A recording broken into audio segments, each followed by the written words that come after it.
السلام علیکم ناظرین، آپ سب کا دل کی گہرائیوں سے نظام حیات چینل پر خوش آمدید ہے۔ آج کے اس ویڈیو میں میری گفتگو کا محور ہوگا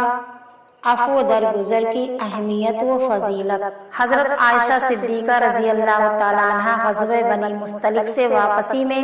جب اپنا گمشدہ ہار تلاش کرنے کی وجہ سے چھوٹ گئیں اور قافلے کے پیچھے آنے والے صفوان بن معطل کے ساتھ مدینہ آئیں تو منافقوں نے موقع کو غنیمت جانتے ہوئے حضرت عائشہ صدیقہ رضی اللہ تعالیٰ عنہا کو صفوان بن معطل کے ساتھ متہم کر دیا، جسے قرآن نے واقعہ افک سے تعبیر کیا ہے، کیونکہ حضرت عائشہ صدیقہ رضی اللہ تعالیٰ عنہا تو عمدہ اوصاف، نہایت عالی نسب اور اعلیٰ کردار کی حامل تھیں، لیکن ظالموں نے اس پیکر عفت کو اس کے برعکس طعن و تشنیع اور بہتان تراشی کا ہدف بنایا۔ حضرت مصطح رضی اللہ تعالیٰ عنہ حضرت ابو بکر صدیق رضی اللہ تعالیٰ عنہ کے خالہ زاد بھائی تھے، فقراء مہاجرین میں سے تھے، اس لیے حضرت ابو بکر صدیق رضی اللہ تعالیٰ عنہ ان کے کفیل اور معاش کے ذمہ دار تھے۔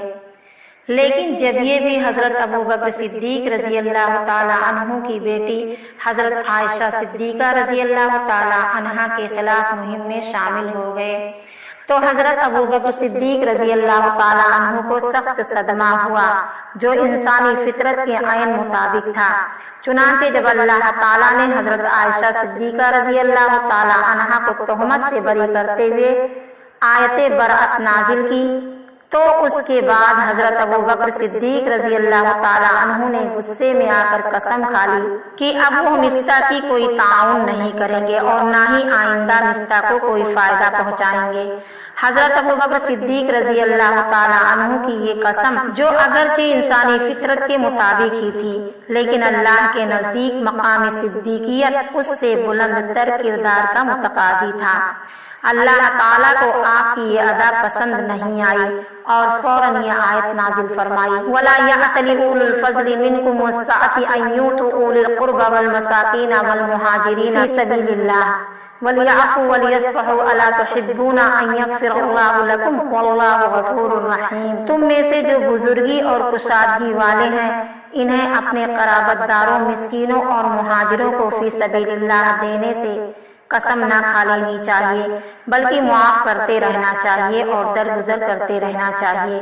کیا تم نہیں چاہتے کہ اللہ تمہارے قصور معاف فرما دے؟ اللہ قصوروں کو معاف فرمانے والا بڑا مہربان ہے۔ اس آیت میں اللہ تعالیٰ نے حضرت ابو بکر صدیق رضی اللہ تعالیٰ عنہ کو بڑے پیار سے ان کے اس عاجلانہ بشری اقدام پر متنبہ فرمایا کہ تم سے بھی غلطیاں ہوتی رہتی ہیں اور تم یہ چاہتے ہو کہ اللہ تمہاری غلطیاں معاف فرماتا رہے، تو تم بھی دوسروں کے ساتھ معافی اور درگزر کا معاملہ کیوں نہیں کرتے؟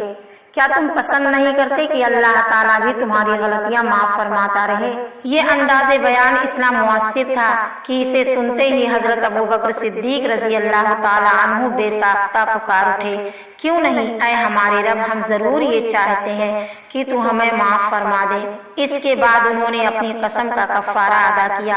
اور حسب معمول مصطح رضی اللہ تعالیٰ عنہ کی مالی سرپرستی شروع کر دی۔ ناظرین، اس آیت کے ذریعے اللہ تعالیٰ نے لوگوں کو عفو درگزر کی طرف رغبت دلائی ہے کہ جس طرح تم اپنے گناہوں اور خطاؤں کے بعد اللہ کی جانب سے معافی پسند کرتے ہو، اسی طرح اپنے ساتھ والوں کے گناہوں اور خطاؤں کو معاف کر دیا کرو۔ اس کے عوض وہ ذات جو غفار ہے، جس کی صفت غفور الرحیم ہے، تمہارے نہ جانے کتنے گناہوں کو معاف فرما کر تمہیں گناہوں کے بوجھ سے ہلکا کر دے گا۔ اللہ ہمیں ایک دوسرے کے ساتھ عفو درگزر کی توفیق دے، آمین۔ وصلی اللہ علی النبی۔